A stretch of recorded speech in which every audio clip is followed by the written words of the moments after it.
Erudição é ter bastante conhecimento bem variado e amplo e profundo, né? Então, um erudito é uma pessoa que não é apenas um especialista, né?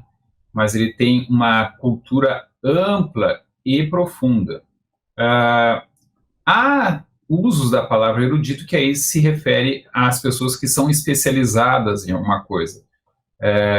Então, por exemplo, música erudita, nós já fizemos um programa sobre isso, é a música escrita, que tem um certo estudo bastante intenso sobre ela. Nos últimos 80, 100 anos é bastante sistematizado, não era antes, né, era bastante variada a formação de um músico erudito. Mas há vários problemas na erudição que até são objeto de muitas críticas contemporâneas, porque o erudito também é aquela pessoa que é aquela pessoa que se notabiliza por dar palpite para todos os lados, muitos deles muito furados. Nós dois, eu tenho a impressão de que nós podemos facilmente sermos acusados ou elogiados, as duas coisas meio que se equivalem, de eruditos. Ou seja, nós dois nos metemos a dar opinião com algum fundamento, né? Mas sobre muitos e muito variados assuntos sobre os quais nós temos muito variado grau de conhecimento, né? Então, assim, desmascarando os bastidores do nosso programa, né? Geralmente eu pelo menos, tu não é tão chegado, mas eu vou ali, não só um pouquinho, Aurélio, e aí vou ali, abro o verbete na Wikipédia, que é bem vulgar, o pessoal da academia faz nojinho, mas eles usam, né? E aí vemos aqui qual é a ideia geral, aqui vamos ver quantas definições diferentes tem, tarará, tarará. Eu já vou dizer aqui que tem uma crítica, né? Então, mas em relação à erudição, tem uma crítica que eu vi por outro caminho, que foi a do Humberto Eco, né? Humberto Eco, em alguma entrevista, eu acho que ele disse que um dos principais males contemporâneos seria a erudição, e as pessoas não entenderam, né? E o problema da erudição não é que ele seja contra alguém que tem uma ampla e vasta cultura, né? O problema é que as pessoas, por terem muita cultura, eles acham que tem toda a cultura. E essa é uma loucura completa. Quanto mais uma pessoa realmente estuda, mais ela percebe o quanto ela dá palpites, né?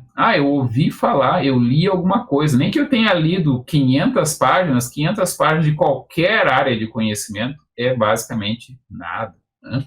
Então, uma pessoa erudita, por definição, ela sabe sobre muitas coisas, ela tem conhecimentos muito profundos, tu consegue notar que a pessoa estuda aquilo há 6 meses e se apaixonou, e sabe muita coisa, mas tem terríveis deficiências, e não sabe quase nada além daquilo, e tu pode claramente contrastar com uma pessoa que tem realmente um interesse por leituras, que leu muitas coisas muito variadas. Eu sempre brinco que é a diferença entre o aluno que faz um curso, sei lá, como Direito ou Filosofia na URGS, na Universidade Federal do Rio Grande do Sul, e quem faz na PUCRS, que já complica um pouquinho, ou quem faz numa universidade sem tradição, que, antes que se fale mal, muitas vezes ensinam muito mais, mas pegam alunos com muito menor preparo. Então, o desafio de uma universidade bagaceira, né, é muito maior, porque ele vai pegar o aluno que até podia ser de uma família relativamente abastada, mas que não gostava de estudar e não estudava porque não queria, e não precisava e nunca precisou. E no ensino fundamental e médio ainda, nunca ninguém cobrou nada dele, né? Nunca rodou. Mas para tu te aprofundares em alguma coisa, tu vai ter que ler com mais vagar, vai ter que ter experiência, e isso se consolida aos poucos. Então, dificilmente alguém vai ser erudito, exceto em uma área muito formal em que digamos assim, a força bruta ajuda muito. Então, se não for um matemático, assim, ele não vai ser um erudito, ele não vai ser nem bom, né, antes dos 30, 40 anos, né?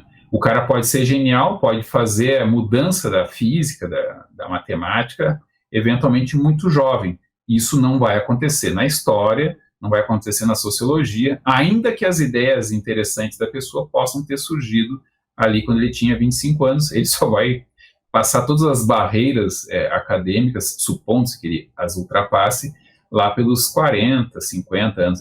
Há muitas armadilhas, né? Ser erudito na prática também tende a ser confundido com ser professor universitário. Então, nos filmes americanos tem toda aquela pose, né, do professor universitário. O Woody Allen muitas vezes zomba disso, né? E o professor universitário, ele cita um autor, então quem cita um autor mais desconhecido fica mais difícil tu rebater. Então, se tu citar um chinês ou alguma coisa assim, ninguém vai ter lido no original aquele autor, nem para saber se é mentira ou não. Essa coisa do intelectual também tem muito de pose, né? Então, eu, por exemplo, estou fantasiado aqui de intelectual dos anos 50. Hoje em dia, intelectual, eu estaria mais intelectual se eu tivesse com uma roupa, sei lá, meio riponga, com uma coisa que afro. Aí tem problema de ser apropriação cultural ou não, mas como eu sou afrodescendente, eu poderia explorar muito isso. Seria um intelectual, talvez, que tivesse apoio político, partidário, acadêmico muito maior. Mas não é isso, tá? A erudição, ele passa por fora do circuito acadêmico, até porque o circuito acadêmico se tornou muito ensimesmado, né? Hoje em dia, também, eu acredito que erudito já é pejorativo por si só, tá? A crítica do Humberto Eco era a superficialidade, aquilo que também tem a síndrome de Dunning-Kruger, né? Que é a pessoa que, quanto mais a pessoa não sabe de um assunto, ela pensa que sabe, né? E para alguns eruditos e até para alguns cientistas ou ganhadores do prêmio Nobel, isso é uma armadilha muito grande. Como ele se destacou numa área, ele é consultado para coisas sobre as quais ele não tem nenhuma formação, mas pode ter opiniões. E aí nós temos esse problema, né? Os sofistas eram grandes eruditos, não no sentido verdadeiro de alguém que sabe muito, mas era alguém que tinha uma retórica muito boa. Nós temos um candidato aí que é dito que é moderado, na verdade ele é um coronel do Nordeste, né? Que muitas pessoas dizem, não, mas ele é muito inteligente, muito erudito. Eu disse, tem uma habilidade verbal muito grande. Daí a ele ser, erudito, e 2, ele ser inteligente, são coisas diferentes. Não posso negar que o cara não tenha não posso negar que ele tenha uma habilidade intelectual grande, mas isso vale até para o Lula, né, com toda certeza. Ele é uma pessoa inteligente. Daí a ser um erudito, ninguém acusaria Lula de ser erudito, né? Seria uma injustiça com Lula e com os eruditos ao mesmo tempo. Então, erudição é isso, aquilo que antigamente se chamava de uma educação liberal, né? É uma educação ampla, é uma educação relativamente aprofundada em alguns pontos, muito valorizados, por exemplo, quem sabe bastante de história ou de filosofia, nós dois aqui de novo, né, entramos na definição ou na exemplificação de eruditos, né, positiva e negativa, aquilo que eu já contei, eu pelo menos dou ali uma olhadinha na Wikipédia, e aí vou lá e, não, eu estou pronto para gravar, né? Isso, eu até sou um erudito humilde, né? Eu sou um erudito que teve formação acadêmica e que aí eu sei, eu não sei quase nada sobre isso, mas eu posso falar durante 2 horas sobre isso, claro, né? Se eu não souber falar sobre esse assunto, eu vou desviar o assunto e vou falar daquilo que eu sei ou que eu gosto de falar. Então, um erudito é uma pessoa que tem muita munição, tem muitas habilidades. Claro, alguns são travados, mas como a gente pressupõe que ele sabe muito, então o cara começa a se atrapalhar, enrolar, e aí a gente pensa, não, o pensamento está sendo feito agora, na minha frente, por isso que é difícil, por isso que ele está todo atrapalhado, né? E acho que até já contei no outro programa de um professor suíço, né, Thomas Kesselring, que foi meu professor na Universidade Federal do Rio Grande do Sul, era professor de filosofia na Universidade de Berlim, né? E ele falava português, mas ele falava um português assim, porque Hobbes, ele... e era o tempo todo assim, né? E eu pensava, ele deve ter grande dificuldade com português, mas enfim, ele consegue falar português, isso já por si só é impressionante. E aí um dia no Goethe Institut, ele foi convidado a dar uma conferência, e tinha tradutor, e ele falou em alemão, que era a língua do cantão suíço dele, e ele falava do mesmo jeito, e era sempre assim, né? Então, mas isso, mesmo depois de ter notado isso, na minha cabeça eu pensei, Não, é que ele realmente ele tenta evitar de seguir um roteiro, né, e fazer uma coisa já quadradinha, ele tenta pensar junto conosco, e isso dá por si só uma profundidade. Esse meu professor, ele com certeza, ele era um especialista, ele era bastante aprofundado nos assuntos de filosofia política, que era a área dele, mas existe o erudito que ele vai falar sobre a natureza do sentido da vida e da existência e de tudo mais, né? Esse é o sentido, acho que, dá o caráter de sofista à maioria dos eruditos. Mas a palavra meio que hoje em dia não é mais usada, no lugar dela nós chamaríamos de coach. O erudito tem alguma relação com o intelectual? Sim, eu até comentei lá no teu texto provocativo sobre o que é, ou como parecer um intelectual, né? Que intelectual não é aquilo que tu apresentaste, embora sim, muitos intelectuais orgânicos atuais sejam bem por aquele lado ali. Mas a ideia do intelectual é a pessoa que influencia politicamente, e o exemplo clássico é o Zola, no caso que eu já sacaneei, da Jacuzzi. Não, Jacuzzi foi uma carta aberta na qual ele apresentava uma denúncia sobre um complô, vamos dizer assim, contra o Dreyfus. O Zola, ele era um escritor de literatura, né? Mas era considerado também uma pessoa séria e profunda, né? E aí ele vai colocar a reputação dele como um elemento de, olha, eu sou uma pessoa que pensa devagar e com seriedade e, portanto, vocês devem dar um certo peso para as minhas palavras. Inclusive, eu acho que as minhas palavras têm certa importância, por isso que eu vou me prestar a fazer uma carta aberta achando que as pessoas vão ler. E as pessoas, de fato, leram e começaram a tomar partido e tal. Então, o intelectual é essa pessoa que, com base em nada, exceto o seu capital de reconhecimento público como alguém que pensa, né, que usa o seu intelecto, então vai dar palpites importantes, palpites com fundamento. É uma variação de um demagogo, vamos dizer assim. O demagogo no sentido não pejorativo do termo, é alguém que convence as pessoas, que influencia, como é que é? Aqui eu estou pensando em brete, né? Que embreta as massas para pensarem de uma determinada maneira. Isso pode ser negativo se for por um caminho ruim, para o abatedouro, mas pode ser positivo, né? Eu sempre dou o exemplo do Péricles, né? Que era o demagogo do bem. Então, em tese, o intelectual é o demagogo que influencia apenas pelo reconhecimento de que ele é uma pessoa que pensa bem, que é o homem virtuoso, o homem excelente, né, do Aristóteles, né, aquela pessoa cuja forma de pensar já foi testada e há um certo consenso de que ele pensa bem, que ele pensa com bom senso, que ele pensa até com um pouquinho mais do que um mero bom senso, mas também com um certo grau de agudez, ele percebe os problemas com clareza, ele tem propostas interessantes, ele não vai estar também sujeito a se vender a interesses mesquinhos, ele talvez se venda a interesses não mesquinhos, mas a interesses mesquinhos ele estaria acima deles e, portanto, ele estaria mais próximo de uma busca filosófica, ou seja, distinguir a mera opinião das pessoas muito interessadas, chafurdando nos interesses, descobrir alguma coisa de verdade ou propor uma solução. Isso é um intelectual num sentido bem positivo, né? Num sentido negativo, claro, a gente tem a ideia do intelectual orgânico do Gramsci, né? Que é qualquer um que o povo consiga se reconhecer nele como alguém que representa, digamos assim, como é que é? Tinha um outro... conhecimento, acesso ao conhecimento, acesso ao conhecimento, alguma coisa assim? Não, tem a ver com a consciência de classe, né?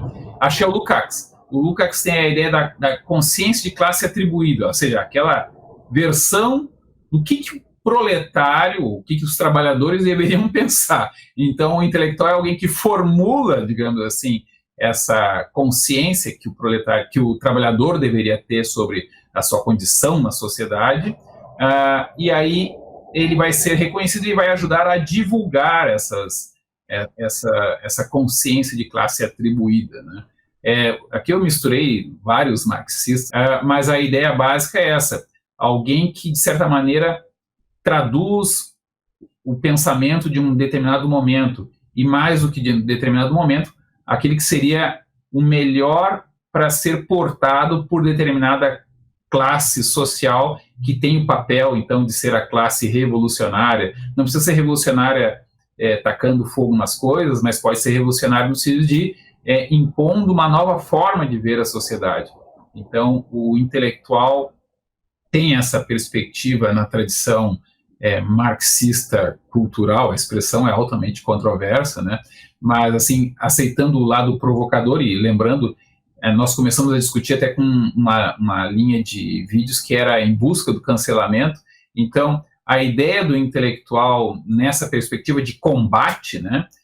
O intelectual já surgiu ali com o Zola, esse conceito de intelectual, sob a ideia de que alguém que vai influenciar utilizando o seu capital, vamos dizer assim, de reconhecimento intelectual.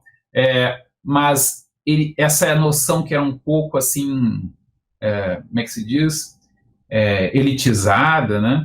E muito ligada a uma certa burguesia ou pequeno burguesia, pessoas muito instruídas que fizeram faculdade ou que são escritores, ou seja, pessoas que não precisaram, que puderam se sustentar à parte, porque são burgueses ou pequeno burgueses, e puderam então se dedicar à literatura, que é uma coisa que, enfim, de modo geral, não dá dinheiro para as pessoas diretamente. Então, essas pessoas tinham uma espécie de barreira. Olha, a origem dessas pessoas é sempre na burguesia ou na pequena burguesia, ou ainda na igreja. Então, pessoas que a igreja sustentou para elas pensarem. Então, essa outra versão gramsciana de intelectual sei lá, aí entra Caetano Veloso, né? Entra essa pessoa que é conhecida, não precisa ser assim um intelectual que escreveu muito. Caetano Veloso até é um bom poeta, um excelente cantor, intérprete, né?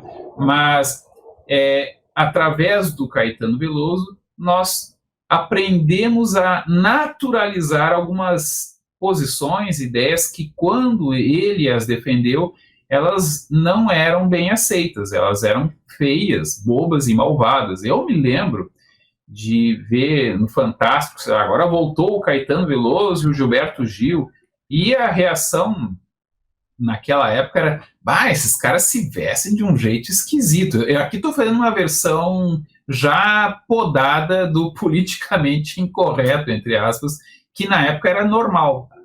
Eles ajudaram a normalizar uma série de coisas que na época causavam entre revolta e nojinho. Vou dar uma versão do erudito. Aí é o erudito mesmo, né? Porque existe na tradição ibérica um culto à erudição. Tá? É o contrário do que o povo não vê o caso. É aquela ideia de Salazar, né? Portugal não precisa que os camponeses saibam ler e escrever, precisa de elites. Precisa de elites intelectuais, precisa de eruditos. É o próprio Salazar, se tinha como erudito, né? Ele pretendia ser o erudito. E aí eu digo, bom, depois que eu fui ver as pessoas, né? Aí eu comecei a estudar biografias na nossa história, a história do Brasil, de Portugal. Nós não temos um filósofo metafísico nenhum, zero. Se filosofia é metafísica, como quer o Schopenhauer, como quer o Nietzsche, nós não temos. Não, é ausente da tradição luso-brasileira. Mas nós temos muitas pessoas que escrevem poesia. Poesia já começou com Camões, antes de Camões já tinha bastante. Isso é uma das coisas que qualifica o erudito, é escrever poesia. Ninguém discorda que Fernando Pessoa fosse erudito, extremamente erudito, que embora fosse, né, claro, é um gênio da literatura, um dos melhores poetas de todos os tempos, de qualquer idioma, sem dúvida nenhuma. Eu mesmo sou fã de Fernando Pessoa. Mas a pessoa, mesmo que sem ter muito talento, a primeira coisa que ela tinha que aprender, e isso eu notei, como eles se dedicavam a isso, era gramática. Gramática e uma certa uma riqueza em termos de morfologia, né? Saber compor as palavras, saber escrever, não errar as palavras. Se você errar uma palavra escrevendo, já seu conceito de erudito já cai bastante, né? Você diz, poxa, o cara pegou mal, pro nível que ele tem, não? Tem alguns casos em que criar neologismos pode ser um sinal de erudição. Neologismo, sim. Eu estou falando assim de errar aquela coisa básica, né? Se era com 2 S, ficou com cedilha e tal. Aquilo lá é. Até isso, às vezes faz parte, faz parte. Mas veja, o que eu queria qualificar o erudito, que eu conheci vários casos assim, olhando biografias, é que a primeira coisa que ele aprendia era gramática, e aí ele e uma certa cultura de dicionário, não é nem de enciclopédica, de dicionário. Poxa, deixa eu ver o que significa essas palavras. Vou usar alhures, por exemplo. Eu adoro usar alhures. Eu fico parecendo uma cara de intelectual quando uso alhures. O cara não entendeu. 99% da população não sabe o que é alhures, mas vai pesquisar, vai olhar lá e tal. Tá tudo não certo. Pesquisa. Não pesquisa. Alhures tá. Vai no contexto, né? Também não quer dizer nada, né? Porque alhures pra lá, além. É em outro lugar. É bem isso. Mas enfim, eu lembro que quando eu era novo, eu aprendi alhures na escola e disse, puxa, vou usar isso aqui para parecer um intelectual. Eu já tinha esse plano maquiavélico de parecer um intelectual, então por isso que eu fiz o programa Como Parecer Intelectual, porque desde pequeno eu me dedicava a isso. Eu disse, eu quero parecer um erudito. Porque esse negócio no Brasil... Tem lugar de fala. Porque exatamente, você tem lugar de fala, você é respeitado, né? Você começa a chamar de doutor. Eu que nunca fui à faculdade, fica bem, né? Tipo, o Aurélio não foi à faculdade, mas é um erudito. Não foi, só não entraste. Sim. Só não entraste. Eu entrei para fazer outra coisa. Eu entrei para fazer outra coisa mais divertida. Mas, enfim, a questão fundamental é que é uma tradição ibérica o culto à erudição. Então, essa coisa de... Primeira coisa, aprender bem. Depois escrever poesia e depois fazer algum tipo de pesquisa. O memorialismo é muito valorizado na cultura brasileira, né? Aquele memorialismo, eu resgatei lá o folclore, fui lá, estudei, vi as tradições, fui pesquisar, fui no cartório da Torre do Tombo, então é uma maravilha. O cara foi na Torre do Tombo, ele pode ter ido lá passear, mas ele foi à Torre do Tombo, que é o principal arquivo histórico português. Mas não, fui a Portugal, visitei a Torre do Tombo. Fui lá uns dias pesquisando, né? Ficar olhando as paredes. Eu já fui também olhar museu em Portugal, achei muito interessante. Não lembro nada do que eu aprendi lá, mas enfim, o importante é que eu fui lá. Isso contou, inclusive eu botei no Facebook na época. As pessoas ficaram muito admiradas que eu estava lá no museu em Lisboa, né? A experiência de ir lá alguma coisa importante que tu aprendeste, uma vivência que entra no teu capital cultural. Exatamente, isso tudo conta. Que é Bourdieu, né? Exatamente. Mas isso tudo é um grande verniz, né? O Schopenhauer, eu gosto muito da frase. Aliás, uma das coisas que eu sempre aconselho as pessoas para parecer eruditas e parecer intelectuais é citar Schopenhauer. A minha irmã conseguiu uma coisa melhor, ela cita Kierkegaard. Aí quando eu vi na casa dela um livro do Kierkegaard e ela falou do livro do Kierkegaard, eu nunca mais discuti com ela. Poxa, eu vou perder. Porque ela leu Kierkegaard, ela chegou num patamar superior e inalcançável para mim. É uma coisa, não é algo que eu possa alcançar. Então eu pensei... Kierkegaard é o autor mais profundo. Exatamente. O Schopenhauer é raso perto do Kierkegaard. Mas para 99,9% da nossa população... Vou olhar aqui na Wikipédia. Schopenhauer já é suficientemente uma coisa assim, já é um peso intransponível, uma barreira intransponível, né? Então você citando Schopenhauer, você já está seguro quanto à sua condição de erudito. Todo mundo vai lhe reconhecer como erudito. Que é como você disse, intelectual é alguém que é reconhecido como tal. E aí você já serve para ser um intelectual orgânico, de que falava Gramsci. Ou, no caso, eu como não gosto, como sou contra o pensamento de Gramsci, contra o que ele quer, né, o que ele deseja, ele me chamava o intelectual orgânico do grande capital. Eu sempre procurei ser um intelectual orgânico do grande capital, mas o grande capital nunca me remunerou por isso. Eu estou realmente... É uma das coisas que eu mais me chateia na vida. Planos para isso, né? Claro, eu tentei tudo, a vida, eu fiz de tudo para fazer isso, né? Eu sempre enfatizei, viva... Não, a gente faz programas aqui, né? Downsize e tal, a gente diz, não...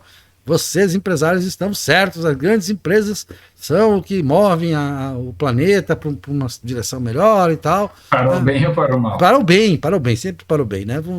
No intelectual orgânico do grande capital não vai dizer que o grande capital faz mal. O que Marx chamava de intelectuais burgueses vulgares. É isso, mas o Gramsci já fala uma coisa mais bonita, intelectual orgânico do grande capital.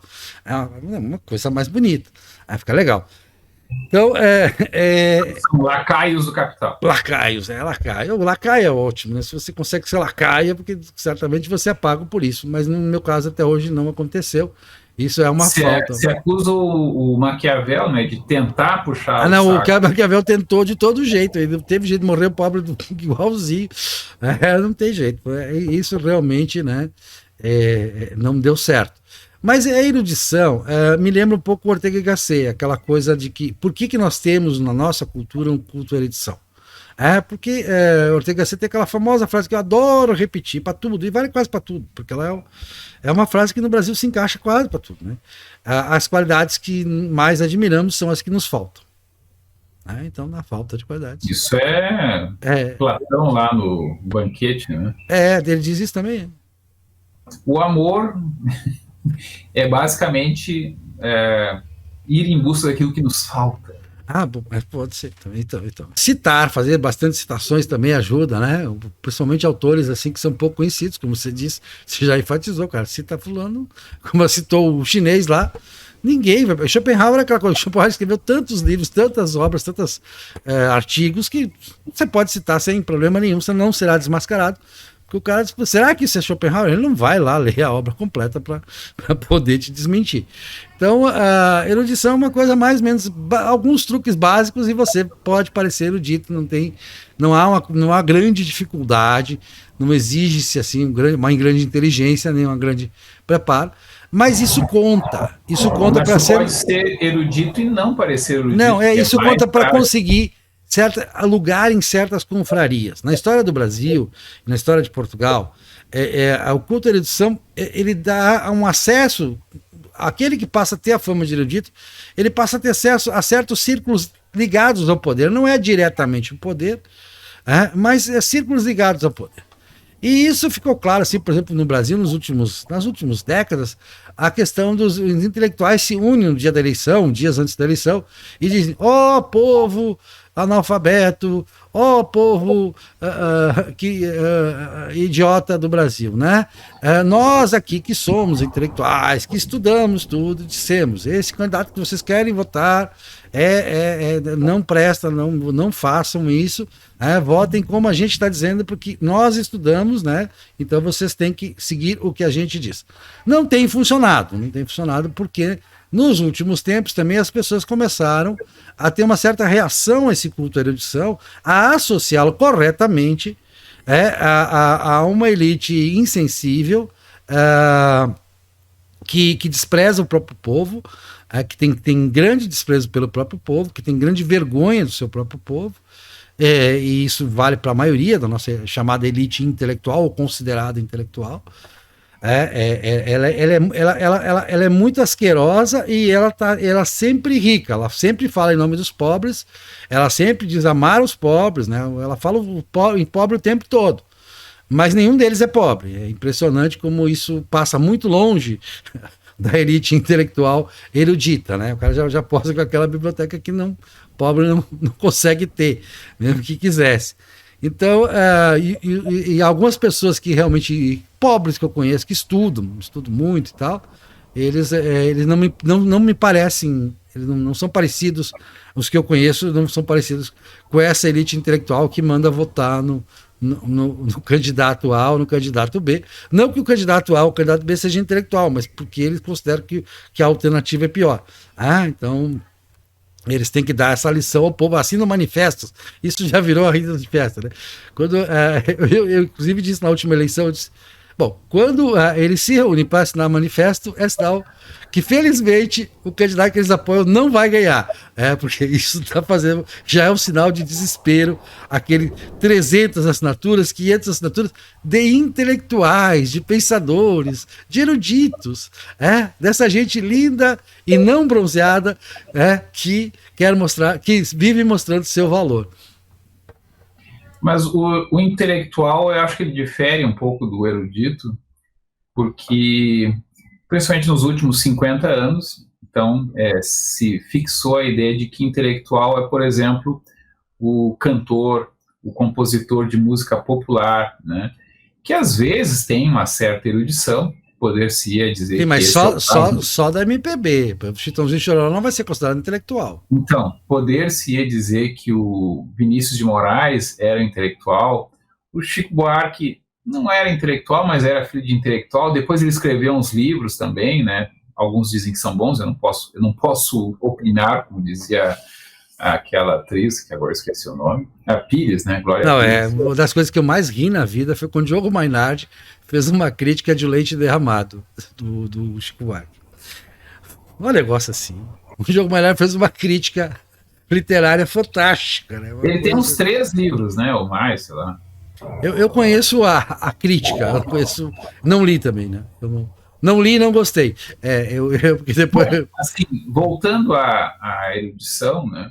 E a diferença dele do intelectual, nós temos um caso muito emblemático no Brasil, que é o Euclides da Cunha. Então, aquela tua definição do cara que escreve difícil, entre aspas, né?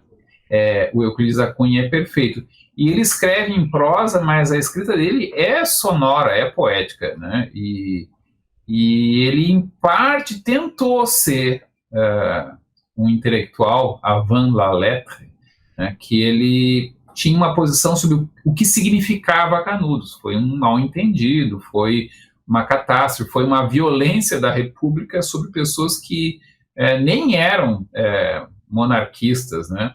E foram acusadas disso. E ele faz uma denúncia lá, quando ele conta da degola, né? E obrigavam os degolados a gritar "Viva a República" antes de serem degolados, né? Ele pretende ali estar fazendo uma grave denúncia, né? Não sei se causou revolta na época também. Também a maneira como aquele livro se tornou famoso é porque ele pagou uma edição gigantesca e o Brasil não era tão grande, não tinha muita gente que soubesse ler e muito menos gente que conseguisse ler aquele livro, né? Mas, enfim, toda a biblioteca tinha alguns volumes de Os Sertões, né? Então, ele acaba se tornando reconhecido, se não como intelectual, o termo é um pouco anacrônico, ele é reconhecido com toda certeza como um erudito. Até hoje, né, as pessoas acham que ele era um grande erudito. Mesma coisa, o outro escritor que escreve difícil, entre aspas, no Brasil, foi o João Guimarães Rosa, né? E ele era, então, médico, já ajuda, né? Ele tinha sido diplomata, então dá tempo para ele escrever, provavelmente. Né? Bom, a vantagem dele... daquela época, ele não era de esquerda, isso é uma grande virtude que ele tem. Mesmo assim conseguiu... E, bom, o erudito, ele tem esse caráter de alguém que visivelmente tem um conhecimento amplo e faz muitas conexões, né? Conexões eventualmente impertinentes, mas fica, digamos assim, é que tu não entendeu a proposta, né? Sempre tem esses truques assim para justificar qualquer atrocidade. No caso do erudito especificamente, não existe a necessidade de ser influente. Tu pode ser reconhecido como erudito sem ter grande repercussão. Já ao contrário é diferente, né? É difícil. Tu dificilmente vai ser reconhecido como um intelectual se tu não tem impacto, se não é reconhecido, né? Se as tuas posições não têm influência. O erudito pode ser isolado, pode ser ignorado, né? Nesse sentido, o Schopenhauer era um erudito, né? Mas ele não tinha importância, não tinha influência nenhuma no seu tempo, né? E muitos intelectuais que nós vemos como intelectuais não foram intelectuais de fato, porque ninguém dava bola para eles na época em que eles escreviam. O próprio Nietzsche, né, que é uma das pessoas mais influentes no século XX, né? Ele praticamente não era um desconhecido, né? Não tinha assim grande influência, ou se tinha, eu desconheço, porque é aquilo que a gente estava conversando antes de começar a gravar esse vídeo, né? Tu gosta de filosofia e tu conhece muitos filósofos que eu não conheço, né? Eu não faço quase ideia nenhuma sobre Schopenhauer. Eu conheço várias frases, conheço 25 frases lá do teu programa, eu acho que tem do Schopenhauer, né? Não? Mas o Schopenhauer, eu basicamente não saberia dizer qual é a posição filosófica. Eu sei que ele tinha várias ideias curiosas, como, por exemplo, a humanidade bem que poderia se extinguir, né? Seria uma boa ideia, não precisa ter tanta gente, ou gente nenhuma, é desnecessário. Na verdade, ele variou muito de posição ao longo da vida, né? Teve muita Também variação. tem isso, né? Tem esse problema, o cara pode ser conhecido pela sua fase ateísta e ele foi um grande crente, né? E vice-versa, né? Então, esse pessoal que as fotos são de gente muito velha, ele pode ter tido muitas ideias diferentes. O Nietzsche até não viveu tanto, acho que ele viveu uns 50 e poucos anos, né? Mas o Nietzsche é um cara que, sem que eu conheça ele muito, algumas poucas coisas que eu conheço dele me impressionam bastante. Mas eu não considero ele não considero ele muito importante como um filósofo. Eu considero ele como influente para filósofos que vieram depois, né? Principalmente aqueles que a gente menos gosta, os pós-modernos, né? Tem no Nietzsche uma importante pré-figuração, digamos assim. Mas erudito acho que não é um conceito difícil, né? Alguém que tem um certo conhecimento amplo, né?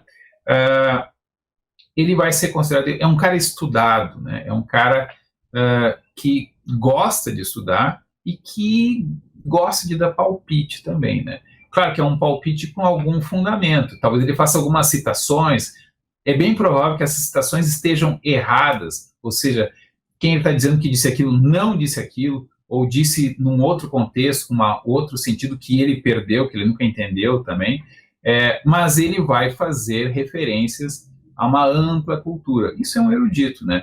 É nesse sentido, inclusive, que Humberto Eco vai criticar os eruditos, né? Ele próprio seria considerado um erudito, mas ele diz assim, olha, quando eu escrevo um livro, eu pesquiso muito a respeito, né? Não são assim as minhas opiniões de bar, eu estou aqui traduzindo, eu acho que ele não disse assim, né? Mas inclusive os livros literários dele eu acho incrivelmente chatos, são personagens com os quais eu não consigo levar a sério aqueles personagens, né? Mas, tirando isso, eu adorei o livro mais bagaceiro que ele tem, que é aquele que recomendo a gente ler para fazer trabalhos de conclusão, né? Ou, na época era trabalho de conclusão, que é como fazer uma tese. Ele não ensina a fazer uma tese, tá? Mas ele ensina uma cultura ampla de como é que tu mergulha num assunto. Então, aprender línguas é uma boa ideia, ler bastante sobre aquele assunto é uma boa ideia, é interessante fazer fichas de leitura, fichas do tipo, para tu conseguir usar aquilo que tu está lendo naquele momento posteriormente, não adianta só ler. E, em parte, talvez essa seja a diferença entre um acadêmico que lê pouco, aliás, ele lê muito, mas um pouquinho só de cada coisa. Então, um livro, para a maioria das pessoas, vou ler aqui Marx do início ao fim. O primeiro livro 1 são dois, nessa edição são 2 livrinhos. Um acadêmico não faz isso, ele em tese fez isso há 15, 20 anos, agora ele precisa de ir lá no índice e tentar achar lá aquela parte que ele precisa para entender o que né? E aí tem vários truques que separam o erudito, que nunca vai conseguir fazer mais do que um ensaio, vamos dizer assim, ele vai fazer uma reflexão vaga sobre alguma coisa, vaga, talvez profunda, então, realmente pode até mudar a história da humanidade, e o acadêmico, que é o que vai publicar um artigo. Hoje em dia não é mais de publicar livros, né? Quer dizer, tu até pode publicar livros quando ninguém aceita publicar os seus artigos. Não, a tese, né? A tese, algumas teses viriam livros. Já estão tentando transformar em algumas áreas mais científicas. A ideia é a seguinte, que a tua tese gere 1, 2, 3 artigos, né? Bons artigos que possam ser publicados. O formato artigo também ele está numa fase ruim, porque o número de informações que se teria de colocar para que os pares pudessem verificar, talvez tenha de ser colocado na internet, ou seja, eu publico lá o meu artiguinho de 15 páginas, né? mas um material bruto precisa ser colocado porque tem muita lorota, muita mentira, né? Então, a ciência está passando, siga a ciência, mas a ciência não sabe para onde é que ela vai. A ciência passa por um momento de grandes transformações, de muitos desafios. A gente confunde os sucessos técnicos com os sucessos da ciência, isso tem uma certa relação, mas há um descompasso, às vezes, de uns 50 anos, né? Em algumas áreas não, mas em muitas áreas a gente está estagnado desde a década de 70. Assim, nas áreas mais fundamentais, a gente não tem feito grandes avanços. E nas áreas, às vezes até tipo de vida ou morte, ou seja, coisas que a gente vai tomar como remédio, né? Há um grau de não reprodutibilidade dos dados que são feitos nas pesquisas enorme. Isso começou a explodir ali por 2005, se agravou em 2010 e de lá para cá nós só descobrimos que a coisa é pior do que a gente imaginava. E não há uma solução no horizonte. Talvez daqui uns 10 anos a gente possa fazer um outro programa para ver como evoluiu a passagem da erudição, que é aquele... Tem muitas opiniões e pensamentos profundos que não resolvem nada. Se eu sou um médico, meu paciente vai morrer igual, né? Para a situação atual em que, bom, agora a gente vai fazer 1000 exames e o cara morre igual, né? Daqui 10 anos, talvez a gente possa pelo menos saber do que ele morreu, porque tem muito isso, né? Eu acho que as pessoas pensam que, como a gente tem muitos equipamentos que mostram uma imagem e tudo mais, a gente sabe muito melhor o que está acontecendo. Não é bem a verdade, não é bem o que acontece. Tem algumas séries que mostram alguns tipos de eruditos, vamos dizer assim, o Dr. House, né?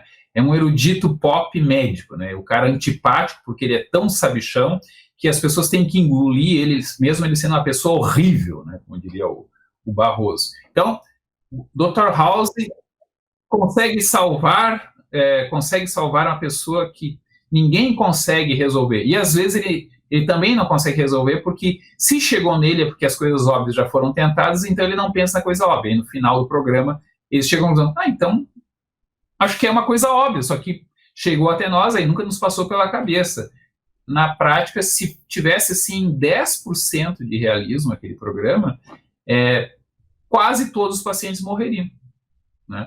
E se 1 a cada 10 capítulos sobrevivesse, talvez ainda assim se tivesse de reconhecer que ele era um grande médico que conseguia resolver 1 em cada 10 casos muito difíceis. Isso é um grande feito, né? Mas a gente não leva isso a sério. E aí, de novo, o erudito, às vezes, esse amplo conhecimento que ele tem da cultura, ele vai dizer, olha, não sei resolver nada, mas eu sei que vocês também não sabem.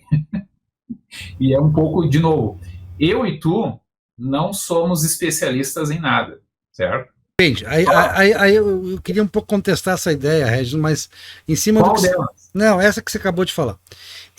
Porque o Humberto Eco falou uma coisa importante, né? Eu mesmo não me considero erudito, não me considero intelectual. Tu é erudito. Eu sei, mas eu não me considero para mim. Isso Tá, calma. Tá. Isso é falsa modéstia. Não, mas não é questão de modéstia, porque eu acho também que o Alcunha não me sairia bem. A questão claro, te ajuda, né? Ajuda a certos círculos. Mas o que eu vou dizer, a experiência que o Humberto Eco falou é absolutamente verdadeiro. Para escrever um livro, eu levo de 1 a 3 anos um livro de referência, porque me propôs escrever livros de referência, escrevi 2 livros de referência, que além de outros que são de referência e tal, mas uma referência mais focadinha, fica mais fácil, né? Mas de referência geral, eu levo 1 a 3 anos, passo, enquanto as pessoas estão vendo séries, enquanto as pessoas estão indo fazer outras coisas, eu estou lá lendo tese, artigo, tese, artigo, livros, enfim. O que de melhor, o que eu encontro de melhor, que possa me dar base para escrever aquilo. Então, eu pesquiso muito, muito mesmo. É muita pesquisa. Agora mesmo estou nessa coisa de fazer vídeos, principalmente do canal Enciclopédia de História, que a gente participa também, você participa, e eu fui fazer uma biografia de Dom Pedro II, de Portugal, Dom Pedro II não brasileiro, Portugal. E, poxa, era um homem que nunca escreveu nada. Dom Pedro II, se muito, tinha uma outra carta dele. Ele não era de escrever. Mas ele era um personagem interessantíssimo. Então você tem que ler tudo que se escreveu sobre ele. E se escreveu pouco na época. Ele é um rei muito respeitado, um rei de 40 e tantos anos de reinado, um rei muito importante para a história do Brasil, para a história de Portugal, para a história da Europa até, que de comportamentos muito peculiares e que se pouco sabia dele. Então eu tive que ler muito para poder fazer 11 minutos de texto. Então, isso o Humberto Eco tem razão, mas isso para mim não é erudição.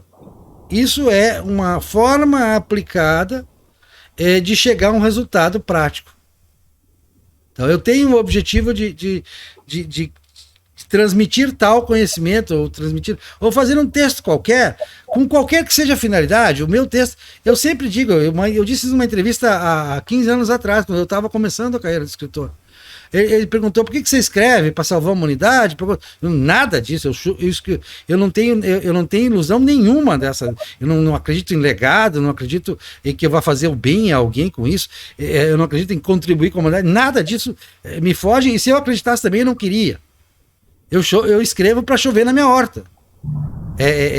A única coisa que eu quero é chamar a atenção, porque isso é bom, para conseguir boas companhias para atividades recreativas e talvez dinheiro. Se der sorte, melhor ainda, né? O acesso a círculos que você possa ganhar dinheiro. Exclusivamente para isso. Mas para isso, isso me obriga a pesquisar.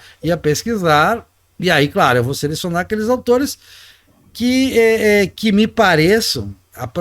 Com o tempo você pega uma prática, um treino, para saber se o cara é sério ou não é, se ele está contando lorota ou não está. Então você sabe se ele também foi um cara prático, também um administrador por objetivos, que foi lá. Tem autores. Por exemplo, Antônio Manuel Espanha. Quando eu li os primeiros artigos dele, as primeiras referências, trechos de livros dele, eu disse: não, esse cara é sério. Esse cara, ele vale a pena. E aí fui me informar sobre ele em outros autores, o que diziam dele. Não, realmente ele tem uma posição como que inaugural na história de Portugal e Brasil, principalmente do Brasil, que me parece que me dá a chance de ter um novo ponto de vista, bem embasado. Ele está fazendo uma coisa séria, não é panfletário isso aqui e tal. Eu só fui descobrir que ele era do Partido Socialista lá de Portugal, do centro-esquerda, muito depois de ter lido ele, até depois de ter publicado o livro citando ele. Porque ele me parecia sobretudo um cara sério, um estudioso sério, que se dedicava com seriedade ao que se propôs se dedicar. Eu admiro muito isso, isso eu admiro, não considero o cara erudito, intelectual. Eu não considero o João José Reis, por exemplo, que eu conheço pessoalmente, um cara erudito ou intelectual. Para mim, ele não me parece nenhuma das duas coisas. Não é a primeira coisa que me aparece. Ele até é um cara que leu muito, evidentemente que ele leu muito. Você não chega a doutor, ao título de doutorado na área dele, com as louvações que ele tem, com os prêmios que ele adquiriu, sem ter lido alguma coisa, né? Sem ter pesquisado. Ele passou do Beabá, ele passou do Pequeno Príncipe. Disso ele passou. Ele é alfabetizado. Agora, o que me chama a atenção é que ele se dedicou com afinco àquilo. E no se dedicar ao afinco àquilo, ele prestou um serviço para mim, que preciso tratar daquele assunto, que me propõe a tratar daquele assunto, e tenho nele uma fonte confiável, uma fonte de referência. Eu sei que posso até errar, como ele pode ter errado, mas partiu de uma coisa bem feita, de um trabalho bem feito. É um trabalho, eu encaro como um trabalho. Basicamente, tu recusa que erudito seja algo identificável e que não seja apenas pejorativo, parece, né? Porque o que tu tá me dizendo é que ele é um especialista, que ele é um acadêmico, que ele é um scholar, mas isso não exclui ele ser erudito. Você não diz que exclui o fato dele ser erudito. Que até eu possa ser visto como erudito. Mas o que me chama a atenção nele... Não, erudito. O que me chama... Talvez até no sentido pejorativo. Sim. De ter uma cultura ampla e muito sistemática. Em algumas áreas, tu vai estudar sobre a história mesmo não tendo a faculdade, tu não é um acadêmico, mas tu é um especialista. Sim, exatamente. Mas aí que tá. Quando eu vejo o especialista trabalhar, como o caso de José Reis, é um caso típico no Brasil, que inclusive por isso que ele é reconhecido lá fora também. Ele é muito reconhecido na academia americana, na Europa e tal. Por quê? Porque foi um cara que a primeira coisa que me salta aos olhos nele é ele foi muito bom, ele foi extremamente hábil, extremamente competente e operoso. Não é só ser bom, é operoso. Ele foi lá, pesquisou a fonte primária, confrontou os dados e tal. Ele fez um bom trabalho. Para mim, ele me parece um trabalhador. É mais alguém que se deu ao trabalho e se deu ao trabalho com afinco e com seriedade antes de ser erudito. Depois, claro, depois que passei isso, considero erudito? Sim, ele é erudito, sem dúvida nenhuma. Mas não é o que me salta aos olhos. Eu entendi. E nem quando quando ele conversa comigo, ou quando eu acompanho palestras deles, ou quando ele escreve, a primeira coisa a primeira impressão que ele passa não é de erudito, mas sim de um especialista. Isso aqui aconteceu assim, assim, assado, por isso, isso aqui. Ser erudito não é a mesma coisa que ser especialista, não é a mesma coisa que ser intelectual, e também não é a mesma coisa de ser bom, de ter feito um bom trabalho. Então, o cara pode ser erudito e ter feito um bom trabalho, pode ser erudito e ter feito uma especialização acadêmica, né, ter feito vários trabalhos, e pode ser que esses trabalhos sejam bons. É possível ser um acadêmico sem ser um erudito? Depende um pouco da área, né?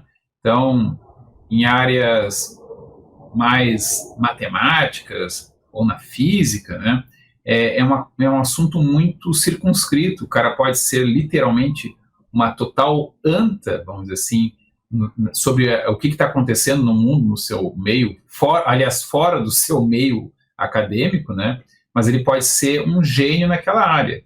É possível ser um grande especialista, fazer boas obras sem ser erudito na história? Aí eu já acho muito difícil, acho que praticamente impossível, tá? E eu acho que tu concorda comigo. É possível fazer um ou alguns bons trabalhos, não sendo nem erudito, nem mesmo especialista. É possível, isso é possível, né? Mas aí, saindo daquele roçado, a pessoa já vai dizer bobagem e vai ser evidente que são bobagens. Então, são coisas diferentes. O cara ser bom não tem relação necessária com ele ser acadêmico ou ele ser erudito. O cara ser acadêmico, ser especializado em alguma coisa, não tem relação necessária, em algumas áreas sim, em outras não, com ele ser erudito ou com ele ser bom, né? E a pessoa ser erudito também não tem uma relação necessária com ser bom ou de ser acadêmico. Eu acredito que seja um erudito que se especializou em algumas coisas, não é um acadêmico, mas é equivalente a um acadêmico no sentido positivo, tá? Tu tem muito essa coisa de não se dizer, mas aí fica até falso, né? O teu efeito de tentar ser... eu não vou ser cabotino. Tá, mas isso é uma forma muito evidente de ser cabotino. Ok, tudo bem, cada um com seus problemas, né? Mas tu é um erudito nesse sentido que tu tem uma cultura... Jerônimo fica nos policiando com esse negócio de cabotino. Quem inventou de policiar a gente foi Jerônimo. Eu nem percebi que ele policiou, porque eu não dou bola por esse policiamento. Eu estou fantasiado aqui de intelectual, né? Não tem problema nenhum com isso, né? Se eu tivesse aqui de camiseta, também ia pegar... Se eu tivesse de camiseta preta, que nem tu aí, com fundo clean atrás, também seria... que tem tantas formas de se aparentar e de se ser erudito, acadêmico, especialista e supostamente bom, sendo ou não, né? Que a maneira como tu te apresenta, ela vai passar a sua mensagem com uma grande variedade de possibilidades. Tu pode ser metido, seja no estilo almofadinha com biblioteca atrás, mas aqui eu também tenho uma cafeteira que eu vou consertar um dia, que está aqui há meses, né? Pode ser com a parede limpa atrás, pode ser com a camisa preta, tipo Steve Jobs, né? Tem muitas maneiras de causar um certo impacto imagético, né? Que dá, então, a impressão, esse cara aí tem, esse aí tem, ó. No fundo ali, ele leu todos aqueles livros, acho que não li todos aqueles livros, tem só um pouquinho de livro aqui, né?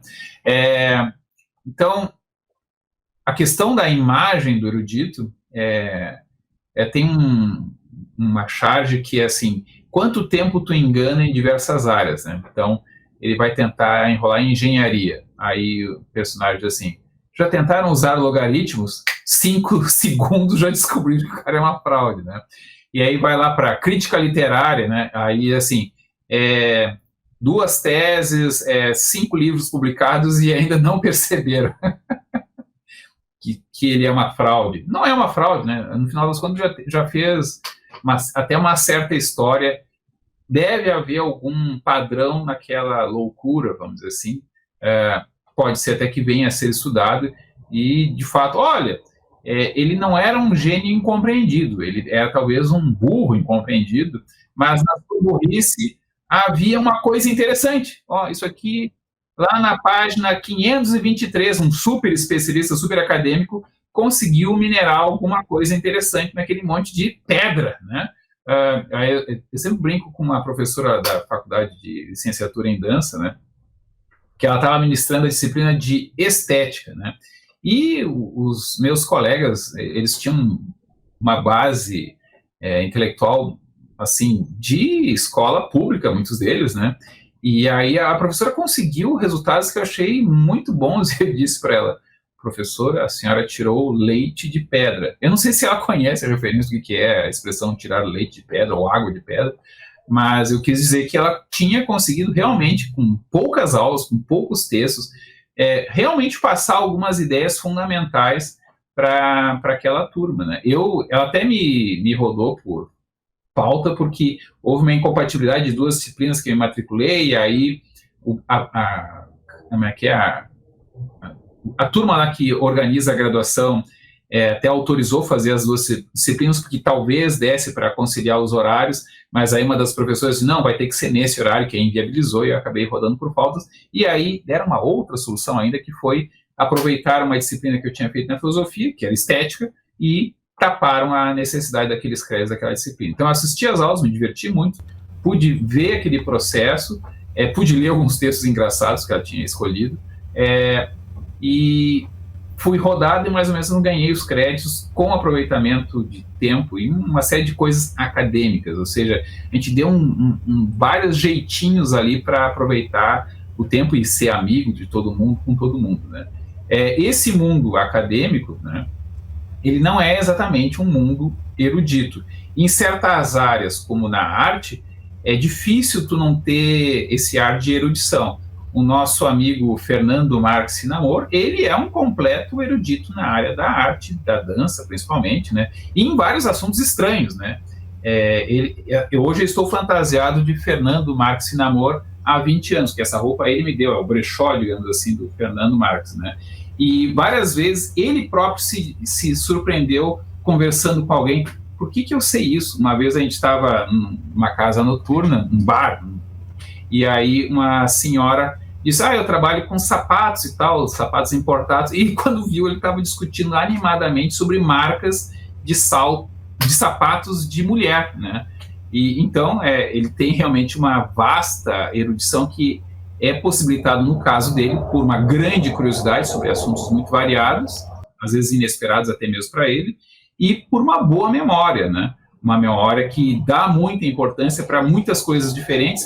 Isso faz com que tu tenha uma gama ampla de conhecimentos. Ao contrário, por exemplo, dessa professora que fez mestrado e fez doutorado, tá? Ela é uma grande especialista, ela é muito insegura. Só que ela é daquelas pessoas que diz, eu vejo o filme 2, 3 vezes, eu sempre fico surpresa porque eu não me lembro do filme. Diz, tu vive num mundo sem detalhes, porque como ela só dá importância para muito poucas coisas, né? ela só vai lembrar dessas muito poucas coisas que ela lembra. Essa pessoa dificilmente será uma erudita, porque ela nunca vai ter uma ampla gama de conhecimentos, talvez nem mesmo na área da arte e da dança. Se não for aquela coisa específica que ela está pesquisando, ela não se interessa. E, perguntado 6 meses, não vai lembrar mais daquele assunto.